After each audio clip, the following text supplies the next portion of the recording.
Lecture du livre du prophète Isaïe. Le Seigneur mon Dieu m'a donné le langage des disciples pour que je puisse, d'une parole, soutenir celui qui est épuisé.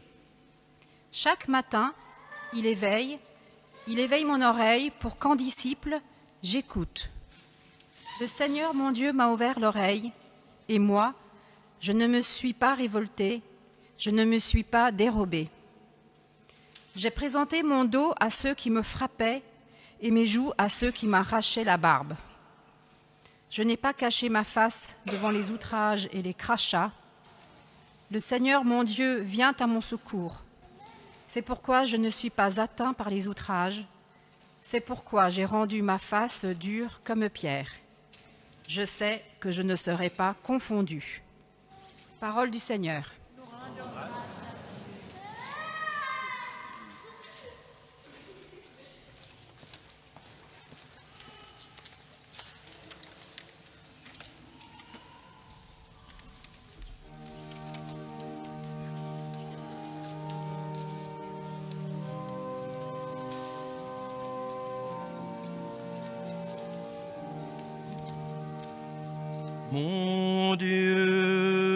Mon Dieu, pourquoi m'as-tu abandonné? Tous ceux qui me voient me bafouent, ils ricanent et hochent la tête. Ils comptaient sur le Seigneur qu'il le délivre, qu'il le sauve puisqu'il est son ami. Mon Dieu, pourquoi m'as-tu abandonné?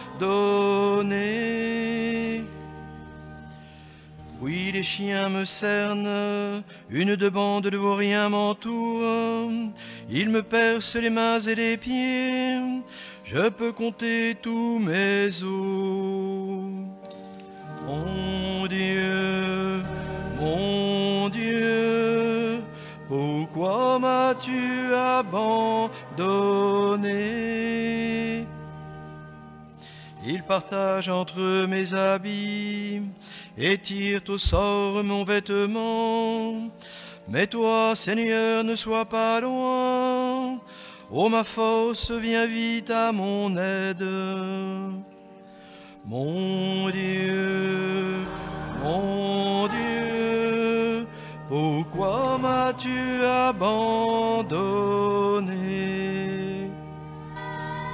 Tu m'as répondu et je proclame ton nom devant mes frères. Je te loue en pleine assemblée. Vous, cris le craignez, louez le Seigneur. Mon Dieu, pourquoi m'as-tu abandonné?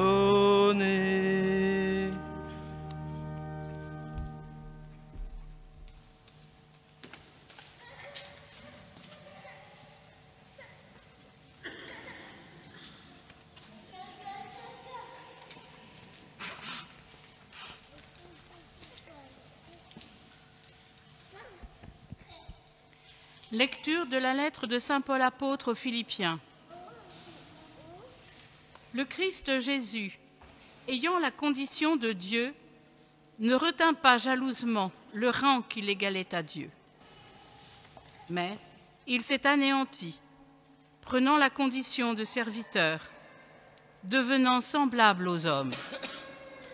Reconnu homme à son aspect, il s'est abaissé, devenant obéissant jusqu'à la mort et la mort de la croix. C'est pourquoi Dieu l'a exalté. Il l'a doté du nom qui est au-dessus de tout nom, afin qu'au nom de Jésus, tout genou fléchisse, au ciel, sur terre et aux enfers, et que toute langue proclame « Jésus-Christ est Seigneur », à la gloire de Dieu le Père. Parole du Seigneur.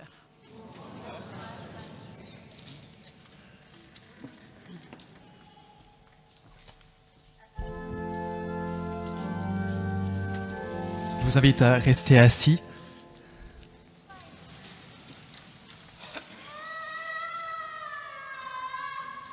Aujourd'hui, nous voyons que la liturgie prend le temps. Nous sommes retrouvés dehors pour la bénédiction des rameaux. Nous avons entendu un premier évangile. Nous sommes entrés ensuite en procession dans la basilique. Nous allons entendre un deuxième évangile, celui de la passion de notre Seigneur. Et cela va continuer toute cette semaine. La liturgie, cette semaine, va prendre le temps. Et c'est une excellente chose parce que nous avons plutôt l'habitude de voir le temps comme un adversaire. Quand il s'agit du passé, nous voyons le temps qui est passé avec regret de ne pas avoir pu faire ce que nous voulions, regret peut-être d'avoir mal fait. Mais le temps, quand nous regardons le passé, est un adversaire parce que nous y voyons du regret. Quand on regarde le futur, on peut voir aussi le temps comme un adversaire parce que nous pouvons être stressés, angoissés, il y a des choses qui arrivent, des événements auxquels nous devons nous préparer, nous n'avons plus beaucoup de temps. Et là encore, le temps peut être un adversaire.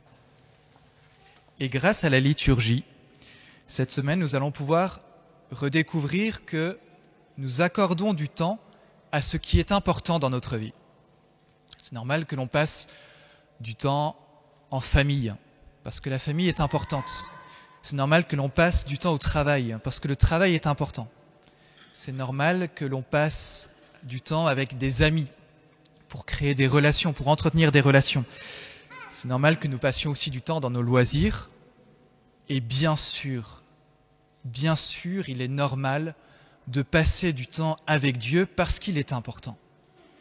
Et même plus loin, le temps manifeste ce qui est important pour nous, et même le temps nous permet de montrer notre amour et de grandir dans l'amour. Quand je passe du temps avec quelqu'un, un temps privilégié, je lui montre qu'il est important pour moi, et je lui montre ainsi mon amour. Et de même, c'est le cas par exemple des fiancés, lorsqu'ils passent du temps ensemble, ce temps leur permet de grandir dans l'amour. Et c'est le projet de toute cette semaine. Nous avons l'occasion, grâce à la liturgie, qui va prendre le temps, c'est l'expérience que nous faisons aujourd'hui, c'est l'expérience que nous allons faire très bientôt avec la lecture de la Passion, c'est l'expérience que nous allons faire cette semaine avec la messe chrismale, jeudi avec la scène en mémoire du dernier repas du Seigneur. C'est ce que nous allons pouvoir faire en restant comme Jésus au jardin de Gethsémani jeudi soir, ou dans la nuit, nous allons pouvoir nous aussi passer du temps au reposoir. Vendredi, nous allons pouvoir passer du temps aussi, peut-être avec l'office de la Passion. Nous allons pouvoir passer du temps avec le chemin de croix. Nous allons passer du temps avec Dieu, avec l'office de la Passion. Et puis samedi, lors de la Vigile pascale, là aussi, la liturgie nous permettra de montrer à Dieu qu'il est important pour nous, de lui montrer notre amour et même de grandir dans cet amour. Grâce au temps que nous allons consacrer, grâce au temps que l'Église nous demande, nous allons pouvoir grandir dans l'amour de Dieu cette semaine. Alors peut-être demandons au Seigneur la grâce de grandir dans l'amour de Dieu, grâce au temps que la liturgie nous offre cette semaine. Amen. Nous pouvons nous lever pour l'Évangile.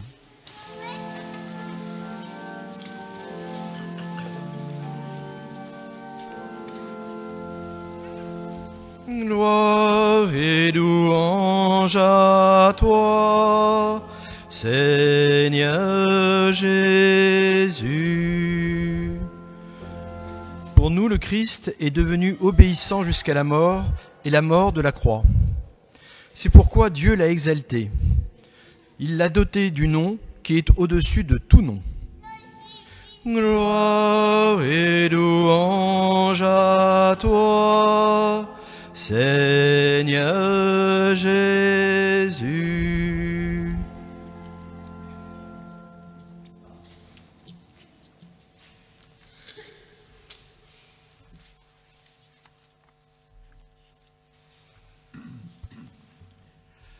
La passion de notre Seigneur Jésus-Christ selon saint Luc.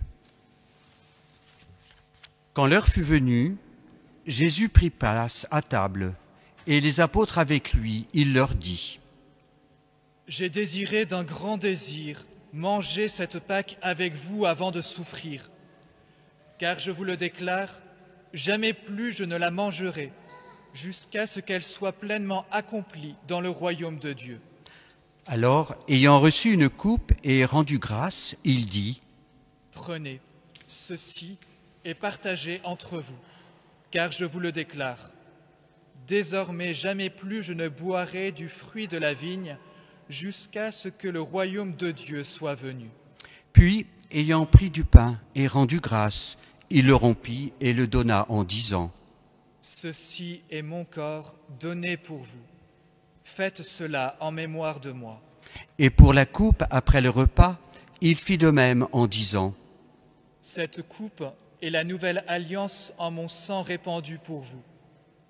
Et cependant, voici que la main de celui qui me livre est à côté de moi sur la table. En effet, le Fils de l'homme s'en va selon ce qui a été fixé. Mais malheureux cet homme-là par qui il est livré. » Les apôtres commencèrent à se demander les uns aux autres quel pourrait bien être parmi eux celui qui allait faire cela. Ils en arrivèrent à se quereller. Lequel d'entre eux, à leur avis, était le plus grand ? Mais il leur dit : « Les rois des nations les commandent en maître, et ceux qui exercent le pouvoir sur elles se font appeler bienfaiteurs. Pour vous, rien de tel. Au contraire, que le plus grand d'entre vous devienne comme le plus jeune, et le chef comme celui qui sert. Quel est en effet le plus grand, celui qui est à table ou celui qui sert ? N'est-il pas celui qui est à table ? Eh bien moi, je suis au milieu de vous comme celui qui sert. Vous avez tenu bon avec moi dans mes épreuves. Et moi, je dispose pour vous du royaume, comme mon Père en a disposé pour moi. Ainsi vous mangerez et boirez à ma table dans mon royaume, et vous siégerez sur des trônes pour juger les 12 tribus d'Israël. Simon, Simon, voici que Satan vous a réclamé pour vous passer au crible comme le blé. Mais j'ai prié pour toi, afin que ta foi ne défaille pas. Toi donc, quand tu seras revenu, affermis tes frères. » Pierre lui dit : « Seigneur, avec toi, je suis prêt à aller en prison et à la mort. » Jésus reprit : « Je te le déclare, Pierre, le coq ne chantera pas aujourd'hui avant que toi, par 3 fois, tu aies nié me connaître. » Puis il leur dit : « Quand je vous ai envoyé sans bourse, ni sac, ni sandales, avez-vous donc manqué de quelque chose ? » Ils lui répondirent : « Non, de rien. » Jésus leur dit : « Eh bien maintenant, celui qui a une bourse, qu'il la prenne, de même celui qui a un sac, et celui qui n'a pas d'épée, qu'il vende son manteau pour en acheter une. Car je vous le déclare, il faut que s'accomplisse en moi ce texte de l'Écriture. Il a été compté avec les impies. De fait, ce qui me concerne va trouver son accomplissement. » Ils lui dirent : « Seigneur, voici 2 épées. » Il leur répondit : « Cela suffit. » Jésus sortit pour se rendre, selon son habitude, au mont des Oliviers. Et ses disciples le suivirent. Arrivé en ce lieu, il leur dit : « Priez pour ne pas entrer en tentation. » Puis il s'écarta, à la distance d'un jet de pierre environ. S'étant mis à genoux, il priait en disant : « Père, si tu le veux, éloigne de moi cette coupe. Cependant, que soit faite non pas ma volonté, mais la tienne. »